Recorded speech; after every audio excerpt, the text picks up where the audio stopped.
పేరే sir. Sripati Panditaradhyula Balasubrahmanyam. Sir. Sripati అంటే లక్ష్మీ హ్మ్. ఆ? శ్రీపతి విష్ణుమూర్తి. సార్. తర్వాత పండితారాధ్యులు అంటే పండితుల్ని ఆరాధించినవాడు. హ్మ్. అంటే వాళ్ళ ఫాదరు మంచి హరిదాసు. సార్. ఆయనే కాకుండా అటువంటి హరికథల్ని బుర్రకథల్ని ఆయనకన్నా పెద్దవాళ్ళని బాగా పాడేవాళ్ళని వాళ్ళందరినీ ఆరాధించినటువంటి బాలసుబ్రహ్మణ్యం. హ్మ్. బాలసుబ్రహ్మణ్యం అంటే కుమారస్వామి. బాల అంటే లేత కొబ్బరి నీళ్ళు అని అర్థం కూడా ఉంది. ఓకే. సో లేత కొబ్బరి నీళ్లు తాగినంత ఆనందంగా హాయిగా మనకి పాట వినిపించేటటువంటి శ్రీపతి పండితారాధ్యుల బాలసుబ్రహ్మణ్యం. ఏ ముహూర్తాన పెట్టారో కానీ, సార్. ఏ బ్రహ్మ ముహూర్తాన ఆ పేరు పెట్టారో కానీ ఆయన అందరికీ ముద్దుగా బాలు అయిపోయాడు. ఆ పేరులోనే ఇంత చరిత్ర ఉంది. ఆ, ఆయన ఎప్పుడు బాలు, తర్వాత కుర్రారంగారావు, జయకుమార్ అనే నేను, కుమార్ అనే మేమంత కొంతమంది ఉన్నాం. మేము ఎప్పుడు బాలువే. బాలసుబ్రహ్మణ్యం అందరికీ బాలు బాలు బాలు అని అంటారు. అంటే అంత ముద్దుగా పిలుచుకున్నారు అందరూ మ్యూజిషియన్స్ అందరూ. సార్. ఏ మ్యూజిషియన్ని పలకరించినా సరే, ఏదన్నా కంపోజ్ చేసేటప్పుడు, మ్యూజిక్ డైరెక్టర్ కంపోజ్ చేసేటప్పుడు తారస్థాయికి వెళ్ళే పాట ఉందనుకోండి, ఈ పాట పాడగలంటే బాలు ఈజీగా పాడేస్తాడు అని చెప్పేస్తారు. సో ఆ బాలు గురించి, ఆ బాలు గాత్రం గురించి అందరికీ బాగా తెలుసు. బాలు కూడా అందరికీ తెలుసు. అందరికీ ముద్దొచ్చేటటువంటి బాలసుబ్రహ్మణ్యం. అది తారాస్థాయిలో మాత్రమే కాకుండా ఆ 3 లేయర్స్ ఉంటాయి. సా పా సా ఆ. 3 రేంజ్ల్లో కూడా చాలా అద్భుతంగా ఆయన వాయిస్ పాడతాడు. అలా సెట్ అయినట్టు నాకు తెలిసి అంటే అన్నిట్లో ఆ 3 రేంజ్లో సెట్ అయినట్టు ఇంకెవరి వల్ల కాదు. అట్లా ఘంటసాల గారు కూడా పాడారు. సార్. ఘంటసాల గారి ప్రస్తుతం వచ్చింది కాబట్టి ఘంటసాల గారు ఒక కచేరీ ఒప్పుకున్నారు. కచేరీ ఒప్పుకుంటే ఆయనకేమో గాత్రం బాగలేదు. గాత్రం బాగలేకపోతే బాలసుబ్రహ్మణ్యం రికార్డింగ్ నుంచి ఇంటికి వచ్చాడు. ఇంటికి వస్తే ఘంటసాల గారు బయట పెట్టుగోడ మీద కూర్చున్నారు. సార్. ఆ కార్ నెంబర్ అది చూసి, మాస్టర్ గారు ఏంటి మీరు ఇలా వచ్చారు అని అంటే, నీకోసం వచ్చాను బాబు, నేను ఒక కచేరీ ఒప్పుకున్నాను, నేను గొంతు బాగలేదు, నేను పాడలేను, కాబట్టి నువ్వు ఆ కచేరీకి వెళితే బాగుంటుందని నిన్ను అడగటానికి వచ్చాను అని అన్నాడు. ఏంటి మాస్టర్ కబురు పెడితే నేనే వచ్చేవాడు కదా, ఇంత దూరం మీరు రావటం ఏంటి అంటే, లేదు బాబు 4 అడుగులు వేద్దామనే ఉద్దేశంతో వచ్చాను, కచేరీకి వెళ్తావానంటే తప్పకుండా వెళ్తానండి, వాళ్ళు 2000 ఇస్తారు తీసుకో అని చెప్పి బాలసుబ్రహ్మణ్యాన్ని వెతుక్కుంటూ ఘంటసాల గారు ఒకసారి వచ్చినటువంటి పరిస్థితి బాలుగారే చాలా విషయాల్లో చెప్పాడు. ఎలా సార్, ఆయన ఒక గురువులాగా భావిస్తారా బాలుగారు? డెఫినెట్గా సార్. అందుకేగా పాడుతా తీగ అనేటటువంటి క్యాప్షన్తో ఎంతమంది గాయకుల్ని తయారు చేశాడు. తర్వాత ఆయన ఎన్ని వేల పాటలు పాడాడు, ఎన్ని సినిమాల్లో పాడాడు అనేదానికన్నా ఆయన ఎంతమంది గాయని మన్నులు తయారు చేశాడు. తర్వాత పాడుతా తీగ కార్యక్రమంతో ఎంతోమంది గాయకులు వచ్చారు, ఎంతోమంది ఆడపిల్లలు కూడా బాగా పాడేవాళ్ళు వచ్చారు. వాళ్ళ తల్లిదండ్రులందరూ కూడా చాలా ఎన్లైట్ అయ్యి చాలా సంతోషపడి బాలసుబ్రహ్మణ్యం ప్రోగ్రామ్కి వచ్చి ఆ పిల్లల పాడే దాని మీద మరీ ఇంట్రెస్ట్ తీసుకొని వాళ్ళకి శాస్త్రీయ సంగీతం లేకపోతే శాస్త్రీయ సంగీతం నేర్పించి ఆ విధంగా బాలసుబ్రహ్మణ్యం గారు సంగీతానికి ఒక గొప్ప ప్రాచుర్యం తీసుకొచ్చాడు అని, ఒక చైతన్యం తీసుకొచ్చాడు. 100% సార్, 100%. ఎందుకంటే ఆ పాడుతా తీగ అనే కార్యక్రమం మొత్తం తెలుగు వాళ్ళలో ఆ పేరెంట్స్, ముఖ్యంగా పేరెంట్స్లో ఒక చైతన్యం తీసుకొచ్చింది. పిల్లలకి సంగీతం నేర్పిస్తే అది ఏదో ఉపాధి కల్పిస్తుందనో డబ్బులు వస్తాయనో కాదు, ఒక క్రమశిక్షణ ఉంటుంది, అవును, లైఫ్ ఏందో తెలుసుద్ది అని చెప్పి తర్వాత కార్యక్రమం. ఆ పాట పాడేటప్పుడు ఆ డిసిప్లిన్ కానీ, ఆ కాన్సన్ట్రేషన్ కానీ, అవన్నీ కూడా తనకి తెలియకుండా పాట పాడే వాళ్ళకి అబ్బుతాయి. తర్వాత బాలసుబ్రహ్మణ్యం గారు ఇంతమంది గాయని మనల్ని తయారు చేశాడు కదా, ఆయన మీద ఒక జోక్ ఉంది. ఆయనే చెప్తాడు ఏమని, మా ఇంట్లో నేను సింగరు, తర్వాత మా చెల్లెలు సింగరు, నా కొడుకు సింగరు, మా ఆవిడ సింగరు, మా ఇంట్లో కుట్టు మిషన్ కూడా సింగరే అని చెప్తాడు. అంటే సింగర్ కంపెనీ కుట్టు మిషన్ అనమాట. అర్థమైంది. సో కుటుంబం అంతా సంగీతంతో నిండి ఉన్నటువంటిది. తర్వాత అండి బాలసుబ్రహ్మణ్యం గారు అంత గొప్ప గాయకుడు అవటానికి కారణం ఏంటంటే వాళ్ళ ఫాదర్ హరిదాస్ అవటం. హరికథ అనేటటువంటిది సకల కళల సమ్మేళనం. అది హరిదాసుకి పాట తెలియాలి, సంగీతం తెలియాలి, సాహిత్యం మీద పట్టుండాలి, పురాణ ఇతిహాసాలు చదువుకుని ఉండాలి, తర్వాత స్పాంటనిటీ ఉండాలి. గబుక్కున ఏదైనా టాపిక్ వచ్చిందనుకోండి, ఆ టాపిక్కి సంబంధించినటువంటి పూర్వకథ చెప్పాలి. తర్వాత ఎవరో అల్లరోళ్ళు ఉంటారు, అధికారి అంతా ఇంట్రెస్ట్ అయిన కుర్రోళ్ళు ఉంటారు. ఎన్టీ రామారావు నర్తనశాల చెప్పు అని అంటే చెప్పగలగాలి. సో అది సకల కళల సమాహారం, ఒక అవధానం లెక్కే అది కూడా. డెఫినెట్గా. తర్వాత స్పాంటనిటీ అంటే గుర్తొచ్చింది. పాడుతా తీగ కార్యక్రమంలో ఒక అమ్మాయి పాట పాడటానికి వచ్చింది. ఈ అమ్మాయి ఎంచుకున్న పాట 4 కళ్ళు రెండైనాయి అనే పాట. ఆహా, నీకు కూడా 4 కళ్ళు ఉన్నాయే అన్నాడు. అనేసరికి ఆ అమ్మాయి కళ్ళజోడు తీసింది, 2 అయినాయి అంది. నీకు కూడా 4 కళ్ళు ఉన్నాయి అని అంటే కళ్ళజోడు 2 అయినది. ఓ వాట్ ఈస్ స్పాంటనిటీ అంటే పిల్లలతో అలా సరదాగా వాళ్ళని ఆదరించడం. తర్వాత పేరెంట్స్ అమ్మ మీ ఫాదర్ మదర్ వచ్చారని అంటాం, వాళ్ళని పలకరించటం. సో బాలసుబ్రహ్మణ్యం ఆ పేరెంట్స్ని పలకరిస్తే వాళ్ళు ఉబ్బి తబ్బిబ్బైపోవడం. ఆయన దైవ స్వరూపం చాలా మందికి, కొన్ని కోట్ల మందికి. తర్వాత అండి పాటలు చాలామంది పాడారు, కానీ ఆ పాటలో సాహిత్యంలో ఉండేటటువంటి విలువల్ని చెప్పటం, ఆ పాటలో ఉండేటటువంటి గమకాలు, ఆ సంగతులు అవి చెప్పటం. ఎక్కడన్నా చిన్న పొరపాటు జరిగితే ఏది మళ్ళా ఆ లైన్ పాడు అని అంటాం. ఆ రెండోసారి ఎందుకు పాడిస్తున్నాడో వీళ్ళు తెలుసుకుని కరెక్ట్గా పాడటం. ఇందాక ఇలా పాడుంటే ఇంకా బాగుండేది అని అంటాడు. తర్వాత ఎవరన్నా చక్కగా పాడితే ఏడుస్తాడు, తాదాత్మ్యం చెందుతాడు, అలాగ శూన్యంలోకి చూస్తూ ఉంటాడు. పాట అయిపోయిన తర్వాత నిబ్బరించుకొని దాన్ని ఎక్స్ప్లెయిన్ చేస్తాడు. ఆ పాట భావం కానీ గొప్పగా ఉంటే, ఆహా సుందరయ్య ఎక్కడున్నావయ్యా, వి మిస్ యూ అయ్యా అని చాలా సందర్భాల్లో ఆయన గారిని గుర్తు తెచ్చుకొని ఎన్నిసార్లు బాధపడ్డారు. అవును. తర్వాత అండి విజయ గార్డెన్స్లో డీలక్స్ థియేటర్ దగ్గర మేము ఉన్నాం. నేను ఆత్రేయ గారి చేత పాట రాయించుకోవటానికి వెళ్ళి ఆయన దగ్గర కూర్చున్నాను. ఇంతలోకి బాలసుబ్రహ్మణ్యం గారు కారు దిగారు. కారు దిగితే డైరెక్ట్గా థియేటర్లోకి వెళ్లకుండా ఆత్రేయ గారి దగ్గరికి వచ్చి, గురువుగారు నమస్కారం, బాగున్నారా అని అన్నాడు. బాగుండటం రా, ఏం బాగుండటం, లేచి నిలబడ్డాడు. ఏంటండి అన్నాడు.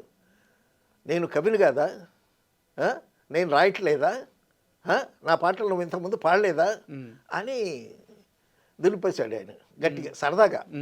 అంటే అప్పటికి ఆత్రేయ గారు ఏం తక్కువ వాడు కదా, అద్భుతమైన శకం వెలిగించాడు. సో వేటూరు సుందరమూర్తి గారు వచ్చిన తర్వాత కొన్ని పాటలు జనరల్గా తగ్గుతాయి. ఇప్పుడు కొత్త ఉంటుంది కదా,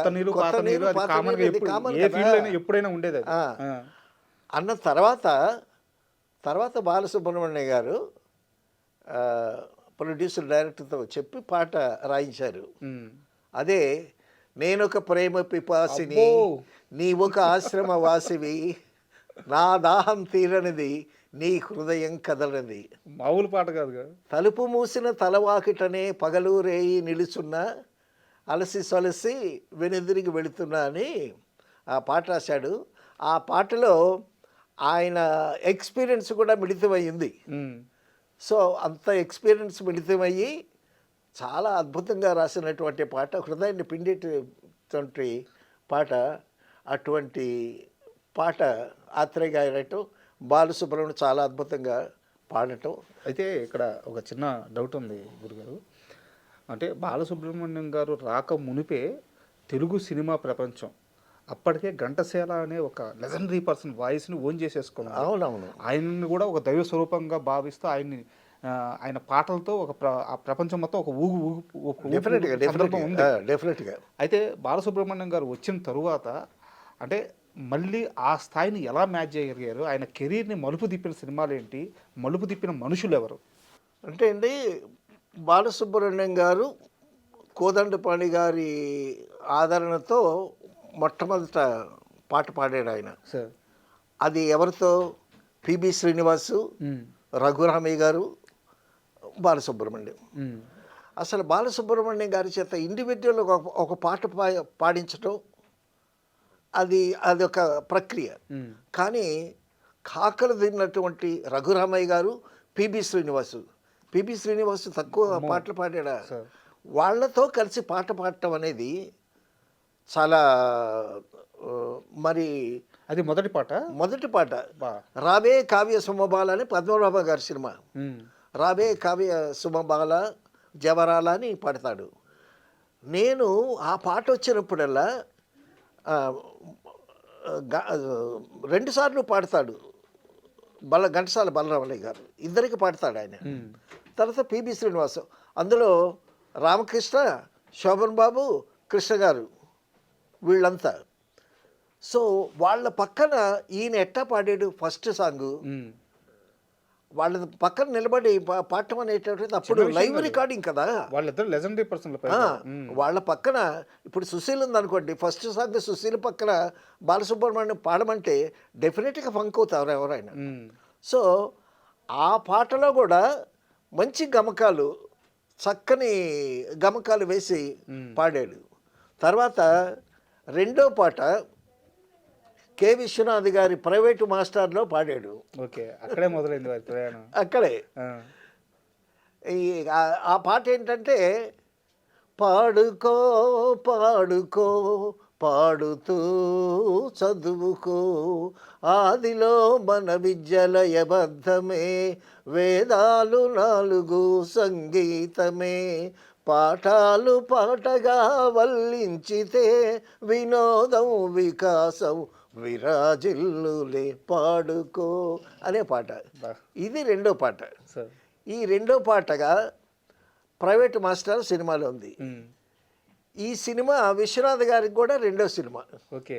సో ఈ సినిమా ఆళ్ళ, అందుకోసం ఆ సినిమా పేరు విశ్వనాథ్ గారి పేరు రాలేదు, ఈ పాట బాలసుబ్రహ్మణ్యం గారి పేరు రాలేదు. సార్. మొట్టమొదట పాడినటువంటి రావే కావ్య సొమ్మబాల అనేటటువంటి పేరు గుర్తుంది. ఆ సినిమాలో కృష్ణ గారు విలనా? కృష్ణ గారు విలను, ఓకే. రామ్మోహన్ హీరో. ఆ! అసలు తేనె మనసులోనే విశ్వనాథ్ గారు అనుకున్నారంట. విశ్వనాథ్ గారు కాదు, ఆ తేనె మనసులు పోస్టర్ కృష్ణ గారి ఫోటో, రామ్మోహన్ ఫోటో చూసేటప్పుడు రామ్మోహన్ కాస్త దేవానందలాగా చాలా బాగున్నాడు, ఇతను పైకి వస్తాడు అని అనుకున్నారు. హ్మ్. సరే, అదృష్టం ఎవరిని వరించిందో అందరికీ తెలిసినటువంటి విషయం. అయితే ఆ రామ్మోహన్ హీరోగా ప్రైవేట్ మాస్టర్ తీశారు విశ్వనాథ్ గారు. తర్వాత కాలంలో వీరిద్దరి బాండింగ్ అంత బలపడడానికి కారణం ఏంటి సార్? విశ్వనాథ్ గారిది, బాలసుబ్రహ్మణ్యం గారిది.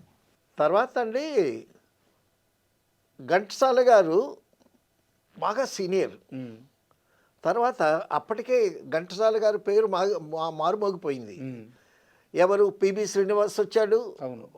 బాగా పాడాడు. అంతకుముందు ఎంఎస్ రామారావు ఉన్నాడు. తర్వాత వీళ్ళందరూ వచ్చారు. ఎప్పుడు ఘంటసాల గారి గొంతే వినిపిస్తుంది. హ్మ్. అయితే ఘంటసాల గారు ఒక థీమ్ సాంగ్స్ కానీ, ఒక డ్యూయట్స్ కానీ అద్భుతంగా పాడేవాడు. కానీ అల్లరి పాటలు పాడటానికి ఒక వాయిస్ అవసరం వచ్చింది. ఓకే. ఆ అల్లరి పాట పాడటానికి ఈ పిల్లవాడు బాలు వచ్చాడు. ఓకే. అరే గుంతలెక్కడి గుంతలెక్కడి గుమ్మ, అరే గుంతలెక్కడి గుంతలెక్కడి గుంతలెక్కడి గుమ్మ. ఈ పాట బాలు పాడితేనే బాగుంటుంది, ఘంటసాల గారు పాడేదానికన్నా. అవును. ఆ గాంభీర్యంతో ఈ అల్లరి పాట బాగోదు. ఆ, అవును. కరెక్ట్. కాబట్టి ఏంటంటే, ఎవరైనా ఒక అసిస్టెంట్ డైరెక్టర్గా ఉండి డైరెక్టర్ అయ్యాడు అనుకోండి. ఇప్పుడు ఎందుకు విశ్వనాథ్ గారు యశ్వరం గారితో సినిమా తీయలే, బాలుతో సినిమా తీయలే, ఎందుకంటే వాళ్ళు బాగా సీనియర్స్, హ్మ్. మన మాట వింటారో వినరు. సో ఆ విధంగా ఒక గొంతు ఇండస్ట్రీకి అవసరమైంది. ఇండస్ట్రీకి అవసరమైంది. తర్వాత బాలసుబ్రహ్మణ్యం గొంతు కృష్ణ గారి యాక్టింగ్కి స్టెప్స్కి బాగా సూట్ అయింది. సూట్ అయింది. సూట్ అవ్వటంతో ఇక కృష్ణ గారు ఏమో బాలు చేత పాడించమని అని అన్నారు. మొదట ఎంకరేజ్ చేసిన హీరో కృష్ణ గారు. కృష్ణ గారు సార్ తర్వాత తర్వాత చాలా చాలా సినిమాలు వచ్చాయి. అసలు ఆయన రావే కావ్య సంవాద అది హిట్ అయింది ఆ సాంగు. తర్వాత ఏ దివిలో విరిసిన పారిజాతమం అదొకటి అద్భుతంగా హిట్ అయింది. తర్వాత చెల్లెలి కాపురంలో క్లైమాక్స్లో పాట ఆడవే మయూరి నటనమాడవే మయూరి అని అదొక చరిత్ర అసలు. సో ఈ పాట హిట్ అవటంతో ఇది ఘంటసాల గారి చేత పాడిద్దాం అనుకున్నారు. ఘంటసాల గారు అప్పుడు అమెరికాలో కచేరీలో ఉండటం వల్ల విశ్వనాథ్ గారు ఇనిషియేటివ్ తీసుకుని బాలు అయితే పాడతాడు, బాలు చేత పాడిద్దామని కేవి మహాదేవన్ గారు కూడా సపోర్ట్ చేశారు. ఇప్పుడు ఒక సినిమాలో ఘన ఘన సుందర పాట ఆనంద్ చేత పాడించారు. పాడించిన ఘంటసాల గారు వచ్చిన తర్వాత రీమిక్స్ చేశారు. అయితే ఘంటసాల గారు ఎలా పాడతారో దాన్ని మరిపించేటట్టుగా అంత రేంజ్లో అంత అద్భుతంగా పాడాడు ఆ పాట. ఆడవే మయూరి నట్టనమాడవే వీనీల కచబర విలాసం చాలాసార్లు చెప్పుకున్నాం మనం. సో ఈ పాటలు హిట్ అయ్యేసరికి ఏ రేంజ్లోనైనా సరే వాయిస్ అద్భుతంగా పలుకుతూ ఉండేసరికి తర్వాత ఈయన అవమానాలు పడ్డాడు. అవునా సార్? ఒక పాట పాడటానికి చెల్లపిల్ల సత్యం మ్యూజిక్ డైరెక్టర్. బాలసుబ్రహ్మణ్యం గారి అద్భుతమైన మెలోడీ హిట్స్ అన్నీ సత్యం గారు చేసినవి చాలా ఉన్నాయి. అన్ని మెలోడీస్ అన్నీ సత్యం గారు ట్యూన్సే. సత్యం గారి దగ్గరికి తీసుకెళ్ళి పరిచయం చేస్తే సత్యం గారేమో కొత్తగా వచ్చాడు కదా, సన్నంగా పీలగా ఉండేవాడు బాలసుబ్రహ్మణ్యం మొట్టమొదటి వచ్చినప్పుడు. పాత ఫోటోలు చూస్తుంటే ఎంత చక్కగా ఉంటాయి ఆయన ఫోటోలు. వేసేవాడు. తర్వాత ఇక్కడైతే ఏఎంఐ చదువుకుంటూ ఇంజనీరింగ్ చదువుకుంటూ పాటలు ప్రయత్నం చేద్దామని వచ్చాడు చెన్నైలో. ఏఎంఐ ఇంజనీరింగ్ కాలేజ్ ఉండేది అక్కడ. ఆ కాలేజ్ కూడా చూశాను నేను. సో మిగతా టైంలో వచ్చి ఎక్కడ కోదండపాండి దగ్గర అసిస్టెంట్గా చేరాడు ముందు. ఇప్పుడు మ్యూజిక్ డైరెక్టర్స్ పాడతారు, వాళ్ళు కూడా పాడతారు. ఒక ఏజ్ వచ్చిన తర్వాత ఒక బాగా పాడేటటువంటి మంచి వాయిస్ను పక్క పెట్టుకొని వీళ్ళు హార్మోనియం వాయిస్తుంటే వాళ్ళు పాడుతూ ఉంటారు, ట్యూన్ వినిపించడానికి. ఎందుకంటే ఎదుటి వ్యక్తి పాడుతూ ఉంటే వింటే జడ్జిమెంట్ బాగుంటుంది. వాళ్ళే హార్మోనియం వాయిస్తూ వాళ్ళే పాడితే జడ్జిమెంట్ ఉండదు. ఆ విధంగా అసిస్టెంట్గా చేశాడు. చేస్తే సుఖదుఖాల్లో ఇది మల్లెల వేళయని వెన్నెల మాసమని తొందరపడి ఒక్కో ఇలా ఆ పాట అది సుశీల్ గారు ప్రాక్టీస్కి వచ్చారు. ప్రాక్టీస్కి వస్తే ఆ పాట చెప్ప బాలు అని అన్నాడు ఆయన. అని అంటే సుశీల్ గారు ఈయన చెప్పటం ఏంటి, ఈయన పిల్లోడు, సుశీల్ గారి ముందు పిల్లోడు, అప్పుడే నెల్లూరులో వచ్చినటువంటి పిల్లోడు అన్నాడు. అంటే గురుగారు మీరే చెప్పండి అన్నాడు. లేదు చెప్పవా, లేదు గురుగారు ఎవరో ఒకటి చెప్పండి అన్నాడు సుశీల్ గారు. అప్పుడు ఈయన పాడి వినిపిస్తే ఆవిడ ఆ ట్యూన్ అందుకుంది. ఆ పాట అద్భుతంగా వెళ్ళింది. తర్వాత మేడంటే మేడ కాదు అనేటువంటి పాట కూడా అందులోనే. ఆ పాట అద్భుతంగా పాడాడు. సచిన్ గారి దగ్గరికి వెళ్ళినప్పుడు ఏమన్నారు ఆయన? సచిన్ గారి దగ్గరికి వెళ్ళేటప్పుడు ఏదో మూడ్లో ఉన్నాడు ఆయన. సచిన్ గారు కొంచెం కోపిస్టి తర్వాత మూడ్ రావటం కోసం కొంచెం వేసుకుంటాడు ఆయన. సరిగ్గా ఆయన క్యాచ్ చేయలేదు, లేకపోతే ఈయనకి నచ్చలేదు. ఎవడెవడో తీసుకొచ్చి నా మీద ఎక్కిస్తారు, చదువుకోకుండా ఎందుకు వచ్చావయ్యా పాడటానికి, చదువుకోపో అని అంటే ఈయన పక్కకు వచ్చి ఆ విజయగఢ్ చెట్టు కింద వచ్చి కూర్చుని ఏడుస్తుంటే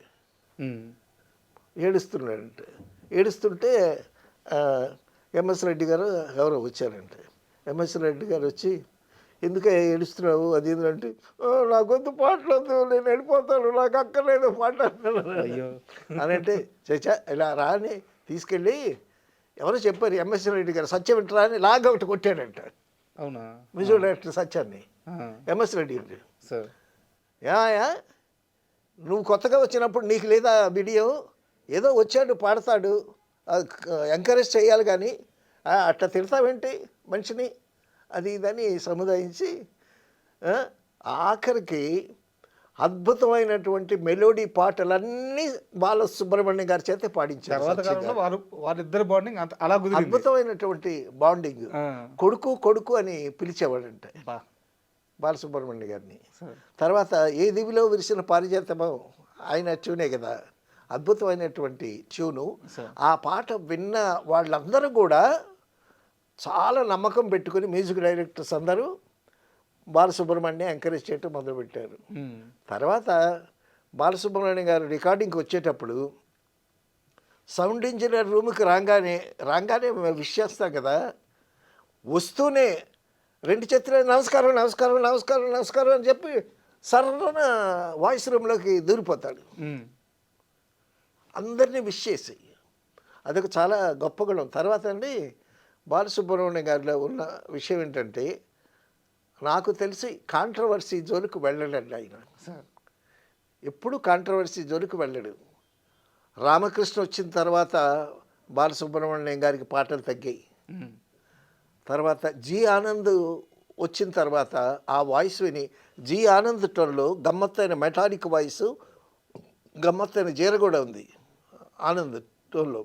అప్పుడు కూడా బాలసుబ్రహ్మణ్యం డెఫినెట్గా కాంపిటీటర్ వచ్చేసరికి ఆలోచిస్తారు కదా. అవును. తర్వాత హైదరాబాద్ నుంచి ఒక గాయకుడు వచ్చాడు, అప్పుడు కూడా ఆయన వాయిస్ కూడా చాలా గమ్మత్తుగా ఉంది. సో ఇంతమంది వచ్చినా కూడా మళ్ళా ఈయన చక్కగా నిలదొక్కుని మళ్ళా తన వైభవాన్ని సంపాదించుకుని మళ్ళా రామారావు గారికి, నాగేశ్వరరావు గారికి అందరికీ పాడి, తర్వాత రామారావు గారికి పాడటంతో ఆ జిమ్మిక్కులు రామారావు గారి వాయిస్లో, రామారావు గారు నాగేశ్వరరావు వాయిస్తో చక్కని మిమిక్రీ కూడా అద్భుతంగా చేస్తాడు కదా ఆయన. అయ్యో అసలు మామూలుగా ఉండదు ఆయన దగ్గర. ఆయన రాగానే స్క్రిప్ట్ పేపర్ ఇస్తాము, ఉమ్, పేపర్ ఇస్తే చదువుకుంటాడు ఆయన. చదువుకుని ఇది ఎవరు రాశారండి అని అడుగుతాడు. ఆ, ఎవరు రాశారండి అని అంటే ఒక సందర్భంలో సిరివెన్నెల సీతారామ శాస్త్రి గారు రాశారండి అని. ఉమ్, ఆయన ఊళ్ళో ఉన్నాడా? ఉన్నారండి, ఒకసారి పిలిపించండి అని ఆయన్ని పిలిచిన తర్వాత ఎంత అద్భుతంగా రాశారండి ఉమ్, అని ఆ సాహిత్యాన్ని తను ఆస్వాదించడం అంటామే, అలాగా లిరిసిస్ట్తో తన మైత్రిని కూడా చాలా చక్కగా ఆయనలో గమ్మత్ ఏంటంటే సార్, వేటూరి గారితో ఎంతటి అనుబంధాన్ని ఏర్పరచుకున్నారో సిరివెన్నెల గారితో కూడా అంతటి అనుబంధాన్ని ఏర్పరచుకున్నాడు. ఇద్దరిని అసలు ఆయన ఎలా చూస్తారంటే సరస్వతి పుత్రులను ప్రతి సందర్భంలో చెప్తారు. అవునవును. తర్వాత ఒక మంచి పాట వస్తే ఎంత ఆనందిస్తాడో ముందు. ఉమ్, మ్యూజిక్ అసిస్టెంట్ మ్యూజిక్ డైరెక్టర్ ఉంటాడు కదా, వచ్చి వెంటనే హార్మోని పట్టుకొని కూర్చుంటే ముందు ఈయన చదువుకుంటాడు. ఉమ్, చదువుకున్న తర్వాత ఆ రాగము ఆ మీటరు అనుకున్న తర్వాత ప్రాక్టీస్. అయితే మీరు ఇందాక ఒక మాట అన్నారు సార్, రామకృష్ణ వచ్చిన తర్వాత పాటలు తగ్గినాయి అన్నారు. అది వాస్తవం కూడా. వాస్తవమే. దాని వెనకాల ఒక నేపథ్యం ఉంది. కృష్ణ గారితో ఏర్పడ్డ గ్యాప్ వల్ల రామకృష్ణని బాగా ఎంకరేజ్ చేశారు. బాలసుబ్రహ్మణ్యం గారికి పాటలు ఆ కాలంలో తగ్గడానికి అదే ప్రధానమైన కారణం అంటారు. దీనిలో నిజమెంత? కృష్ణ గారితో విభేదం రావటం వల్ల రాజా సీతారామరే ఎంకరేజ్ చేశారు. ఓకే. కృష్ణ గారు బాలసుబ్రహ్మణ్యం గారితో చిన్న విభేదం వచ్చిన తర్వాత రాజా సీతారాం చేత పాడించారు. రాజా సీతారాం చేత పాడాడు, అతను కూడా బాగానే పాడాడు, కానీ జనానికి ఎక్కలేదు. తర్వాత ఒకనొక సందర్భంలో మళ్ళా బాలసుబ్రహ్మణ్యాన్ని రమ్మని పిలిచాడు ఆయన. ఈయన కూడా వెళ్ళి పాడాడు. తర్వాత కంటిన్యూ అయ్యింది. కానీ వాళ్ళిద్దరి మధ్య ఆ గ్యాప్ మాత్రం ఒక 4-5 సంవత్సరాలు ఆ గ్యాప్ నడిచింది. నడిచినట్టుంది. గ్యాప్ నడిచింది. తర్వాత రామకృష్ణ గారు వచ్చిన తర్వాత కూడా గ్యాప్ వచ్చింది. రామకృష్ణ గారు ఎన్టీ రామారావు గారికి పాడాడు, శోభన బాబుకి పాడాడు, తర్వాత నాగేశ్వరరావు గారికి పాడాడు. సో ఇంతమంది గాయకులు వచ్చిన తర్వాత కూడా రామకృష్ణ వచ్చిన తర్వాత ఇతనికి పెద్ద దెబ్బ తగిలినట్టే. సో ఇన్ని దెబ్బలు తగిలి ఇంతమంది గాయకులు వచ్చినా కూడా మళ్ళా తను నిలదొక్కుని మళ్ళా పూర్వవైభవాన్ని తెచ్చుకుని మళ్ళా అందరితో మళ్ళా కలిసిపోయి ఒక స్టేజ్కి రావటం అనేటటువంటిది అతనిది సంయమనం అంటామే, ఆ ఓర్పు, ఆ నేర్పు, తర్వాత అందరితో చాలా చక్కగా ఉంటాడు. సో అలాగా మళ్ళా ఆ పూర్వవైభవం తెచ్చుకుని శంకరాభరణంలో తన విశ్వరూపం చూపించాడు. అబ్బా, మామూలు విశ్వరూపం చూపించాడు. చూపిస్తే ఇక బాలసుబ్రహ్మణ్యం ప్రపంచం మొత్తం తెలుగువాడు అనేటటువంటి వాడు ఎక్కడున్నాడో శంకరాభరణం శంకరాభరణం శంకరాభరణం అని అన్నారు. ఆ శంకరాభరణంతో ఎంత పేరు వచ్చిందో అమెరికాలో కూడా ప్రతి ఎన్ఆర్ఐ ఇంట్లో శంకరాభరణం పాట వినిపించేదంట. అంత పాపులర్ అయిపోయి శంకరాభరణం సినిమా కానీ శంకరాభరణం పాటలు కానీ. తర్వాత మీరు గమనించారో లేదో, రామారావు గారికి పాడాడు, నాగేశ్వరరావు గారికి పాడాడు, శోభన బాబుకి పాడాడు, చిరంజీవికి అద్భుతంగా పాడాడు. అల్లరి పాటలు, చిలిపి పాటలు, స్పీడ్, ఎన్ని రకరకాల పాటలు పాడాడు.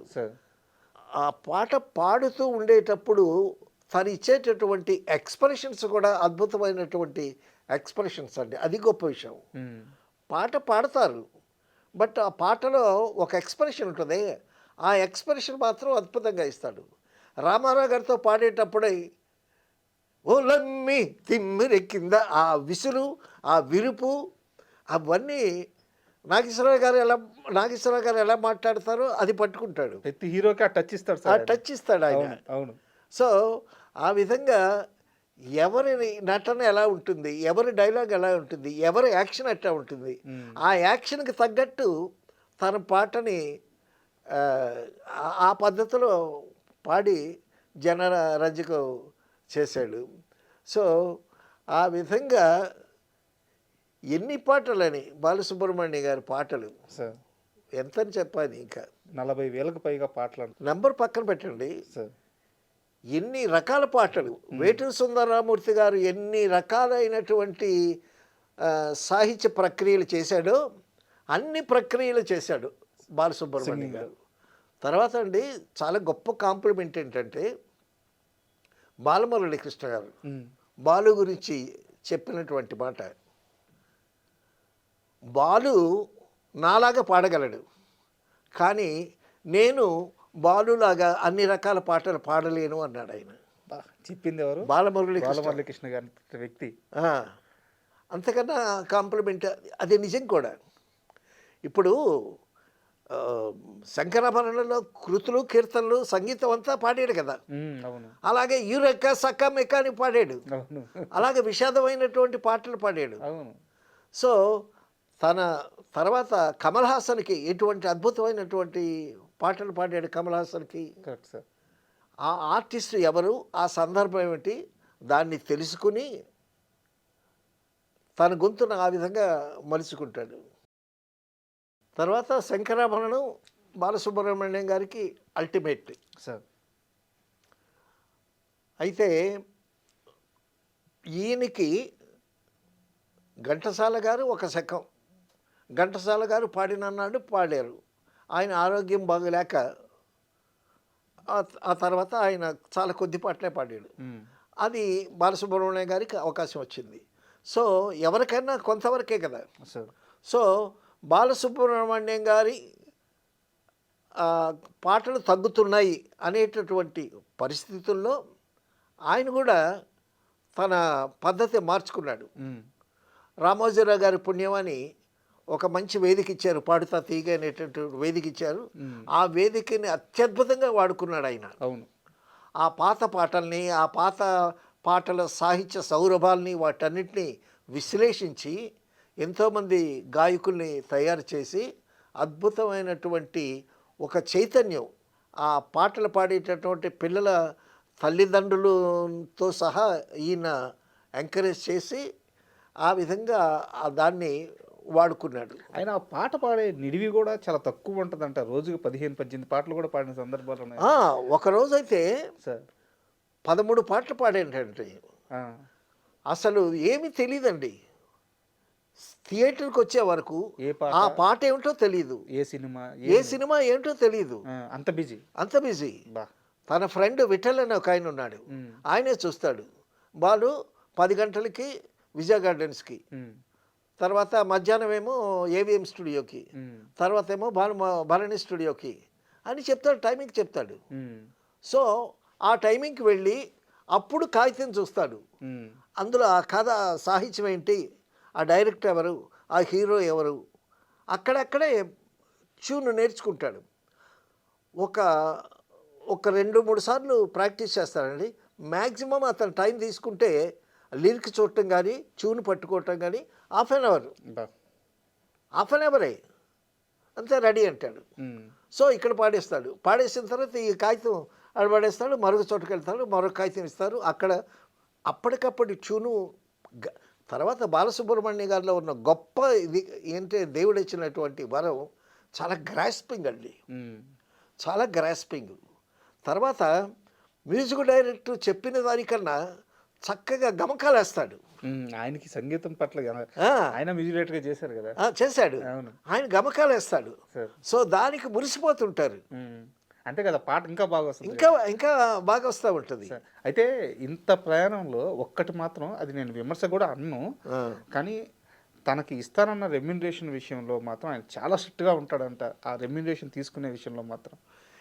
అందుకే కదా విట్టల్ని పెట్టుకున్నాడు. ఆ. తన ఫ్రెండే విట్టలు. ఆ, ఆ విట్టలు మాత్రం ముక్కుపిండి వసూలు అది చేసుకుంటాడు. ఆ ఫ్రెండ్కి ఆ బాధ్యత తప్ప చెప్పేవారు. తనకి అప్పచెప్పేస్తాడు. అతనే చేసుకుంటాడు. ఈ అడగక్కర్లేదు కదా. సార్.